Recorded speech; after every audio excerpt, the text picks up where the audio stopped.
Gotta hustle, Doc. I'm just about ready to begin the debriefing. I'll cover the front. You take this. What's this for? In case I don't make it back. Director, this is Dr. William Gibson. What you're about to see was given to us by Mikhail Zilka, one of the scientists who created the synthetic strain for this woman, President Belikova, an act of betrayal that unfortunately cost him his life. When I finished recording this presentation, I'll upload it via secured satellite from the safe house to your server. Then your man Max and I will make our way to the extraction point. I pray this reaches you safely, even if we don't. Without further ado, Las Plagas. The organic form of the parasite was discovered in Europe by a religious group called the Illuminados. They used it to recruit and control their members. When the power shifted to a new Castellan, he forbid its use and sealed the parasite away in his castle. And that's where it stayed for hundreds of years, until another Castellan broke the seal and released them again. Las Plagas, literally the pest or the plague. It attaches itself to the victim's nervous system, working its way through the lungs and the heart, to eventually gain control of the central nervous system through the spinal cord. Symptoms of the infected include coughing up blood, fainting, hallucinations, appearance of blood around the eyes, swelling and discoloration of the blood vessels, and a discoloration of the iris, typically in red. When all else fails, look at the eyes. Those are the symptoms, but what does it actually do?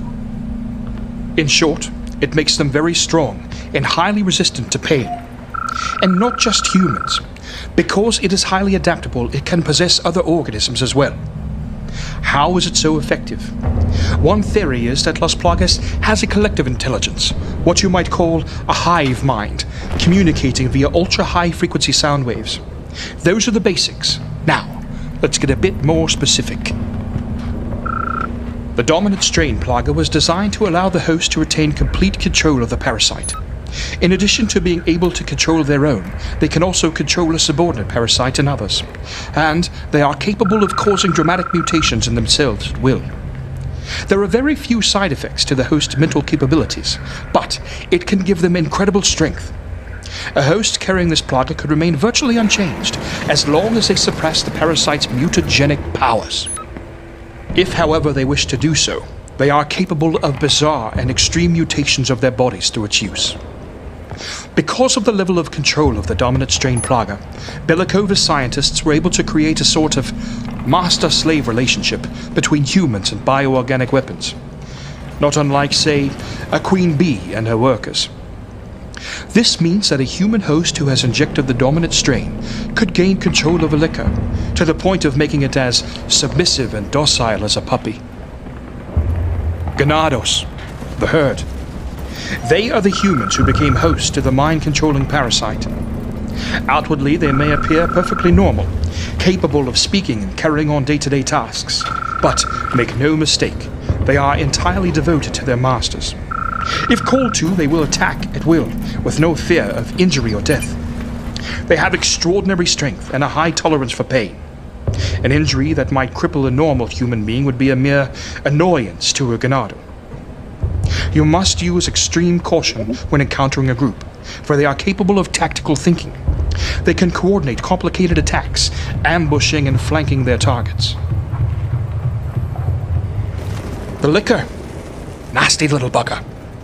This mutation could take an infected host and turn them into a highly lethal predator.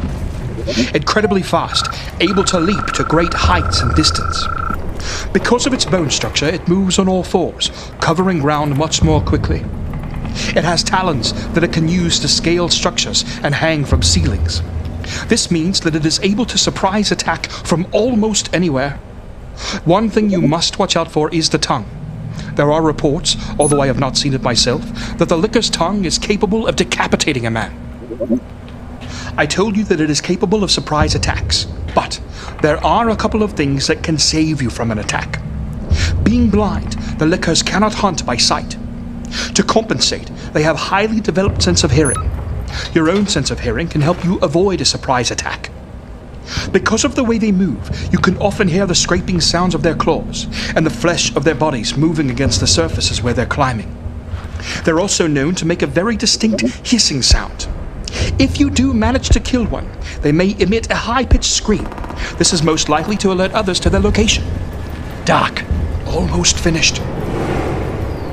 The use of tyrants has also been identified in Eastern Slav. The tyrant is a BOW that was originally developed by Umbrella to create the ultimate life form using the effects of the T-virus. It has a high level of intelligence and outstanding combat skills, along with amazing durability when pursuing its orders. When its life is at risk, it overrides its limiter and turns into the Super Tyrant form. I'm afraid that's all we've got time for. I'm going to send it to you now. time to go, Doc. Just have to upload. Come on, come on. Doc, listen. What is it? Halfway there, love. Shh. Lickers. They're right outside the door. Stay here.